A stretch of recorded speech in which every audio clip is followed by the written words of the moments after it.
Hey, Ellie, what's up? My main question for you today is my husband and I are not seeing eye to eye on a specific issue, and I am of two minds as to whether I need to dig my heels in and really try to drive my point home, or if I just need to kind of throw up my hands and say, all right, well, this is part of your grieving process, so I'm just going to be here while you work it out. Okay, go for it. So back in November, my husband lost his brother in a car accident, and it was sudden, and nobody saw it coming, and it hit him really, really hard. I'm so sorry. Yeah. Thank you. So with that, as my brother-in-law's estate is finally starting to come in line, and we're starting to figure out how it's going to be, taken care of. Essentially, there's this one item. It's this race car, is what it is.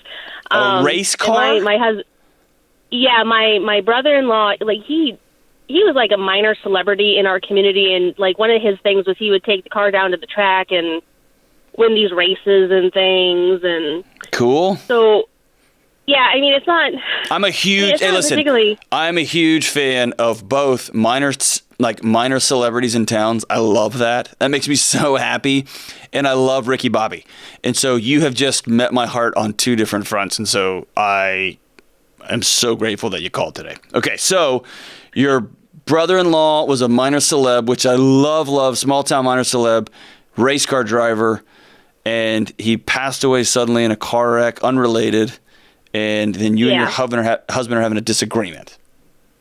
Yes, because my husband wants to buy out the rest of his siblings for this car, and I just feel like it's a bad idea. Why does he want to buy the race car?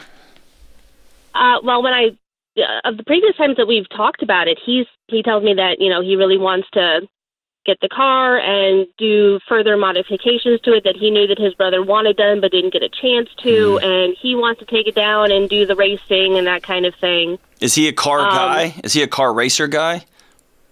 Well, ish. And that's part of why I have my reservations, because if he were even like a casual racer, I probably wouldn't even raise my eyebrows.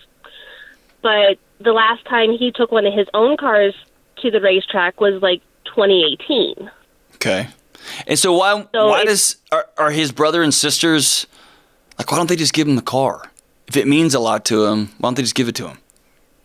It's just a question of because my brother-in-law passed away, he didn't have a will, so it's just a question of like all that legal stuff is what they're waiting on. Okay. Does he have a family too that's parsing through everything? No, he died single. Okay, all right. So is the question about the money? Is it about his safety? What is your concern here?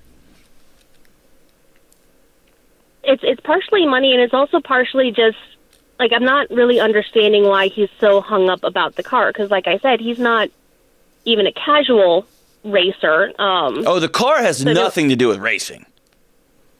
I figured that much, but it's just, I don't know, I feel like sometimes he kind of, throughout this whole process, he's latched onto some odd, in my opinion, odd mementos of his brother. Like, his brother had asthma. Do we want to keep his medical equipment? And I'm looking at my husband like, why would we want to keep his medical equipment when neither one of us has asthma? Yeah.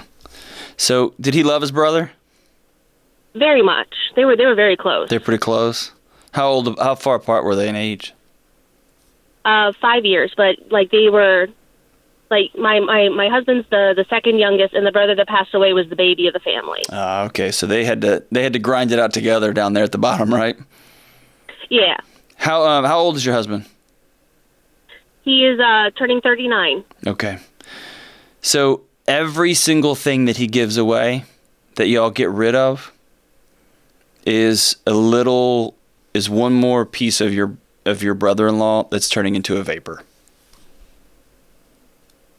Every little piece. And so you can look at that asthma equipment and go, why would we need a nebulizer? And your husband doesn't hear that at all. That represents a little piece of his brother. And we sell the nebulizer, we give that nebulizer away, and then there goes another little piece, and then another little piece. And the thing about race cars, the thing about modifying. The thing about racing is now you've got a project, you've got a spirit that we're going to keep alive. Not in things, but you can never fill that thing, right? It's about making meaning, finding meaning on the back end of this deal. And it's going to be, we're going to keep going, right? We're going to keep going. We're going to keep going. I'm going to do these things. And man, a few months out, people can spend a lot of money. You hear about people burning through their inheritances that way. They go do some daredevil things. I've heard of veterans who will go try to relive something to honor a lost fellow soldier. So, man, people can really go to some great lengths to try to make meaning, to try to find meaning. But really what they're trying to do is they're trying to say, I don't want to say goodbye. And the longer I can keep this alive, the longer there's the person I loved and I lost to stand with me. How has your husband grieved this loss? We've run like the full gamut of grieving in our household. We've, done the crying and the screaming and the irritability. And for most of it, I've kind of sat back and just let him work through what he's working through. But it's just with this car, we have a one-car garage and no driveway, so where are you even going to work on it? That sort of thing. And so what I want you to do is not try to have...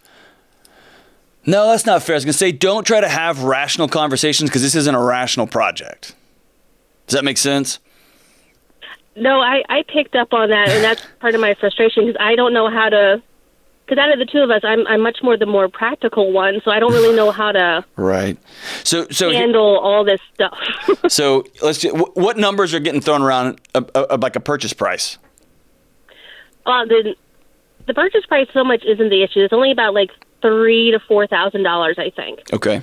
My concern with the price is mostly, the cost of the modifications that he wants to do. And then we're looking at upping our car insurance because we already have 3 vehicles. Now we're adding a 4th. Okay. And then, like I said, just the storage issue because we have, most of our cars are, parked out on the street right now because of, the town we live in. Yeah.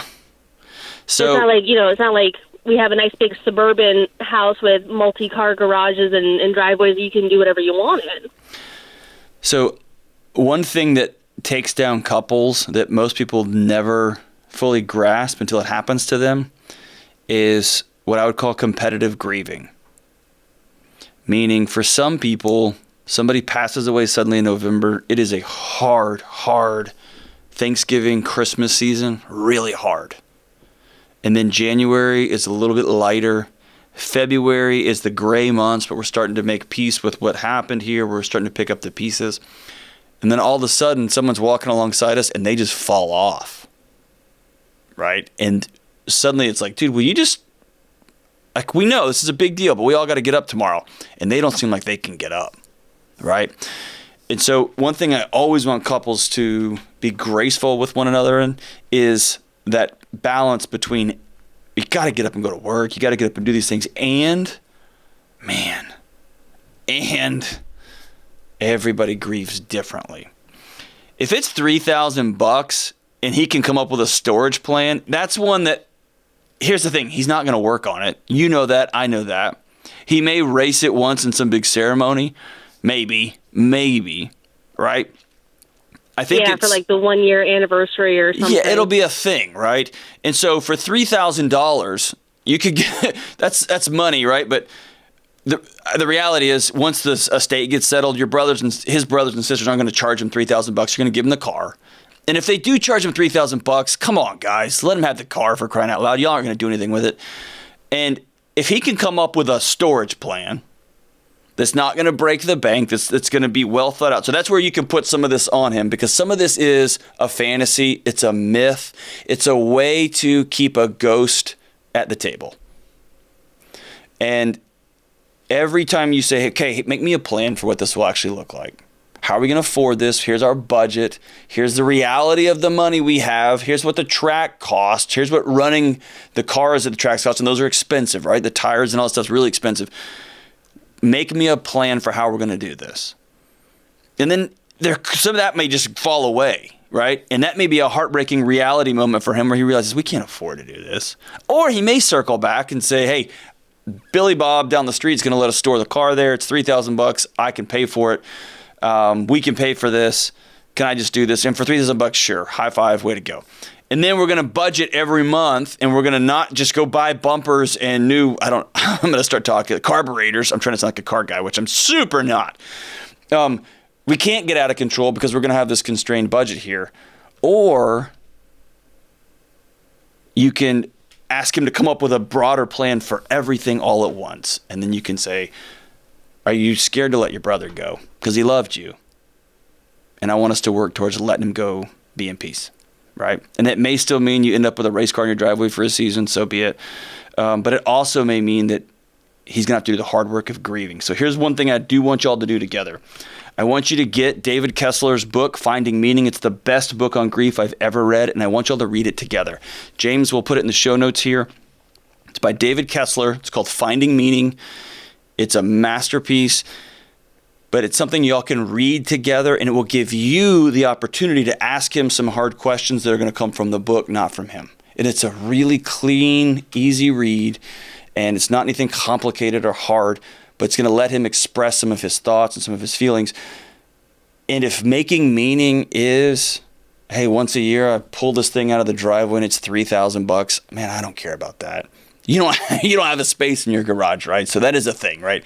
But if it comes down to, I don't care about $3,000, $4,000 to hang on to something for my brother, that's not a big deal in the grand scheme of things. If it is, I'm going to go mortgage the house and do these things, that's when you, as his partner in life, as somebody who mutually helps hold him accountable while he holds you accountable, we can't afford to do this. We're not going to go bankrupt in the memory of your brother. That's not going to be a good stewardship of his memory. That's going to drive us underwater, and that's not a good way to remember your brother.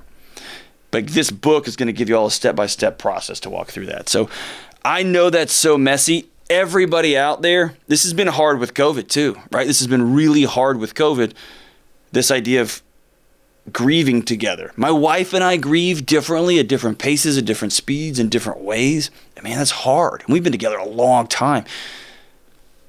A way to cut through that is to say, hey, is this about this car? Is this about your brother? Or are you really sad that your brother's not with us anymore? Are you really sad that you had this business that just went away? Are you really sad that somebody betrayed you? Because, man, then all of a sudden getting angry doesn't make a lot of sense. Just sitting here in the suck of it for a while does.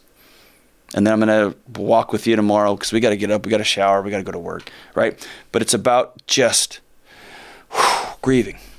And we all do it. And it sucks. And it's a part of life, which is why we need each other, right? So I need Zach and James and Kelly, all of our friends, my wife. So we need each other because hard things happen.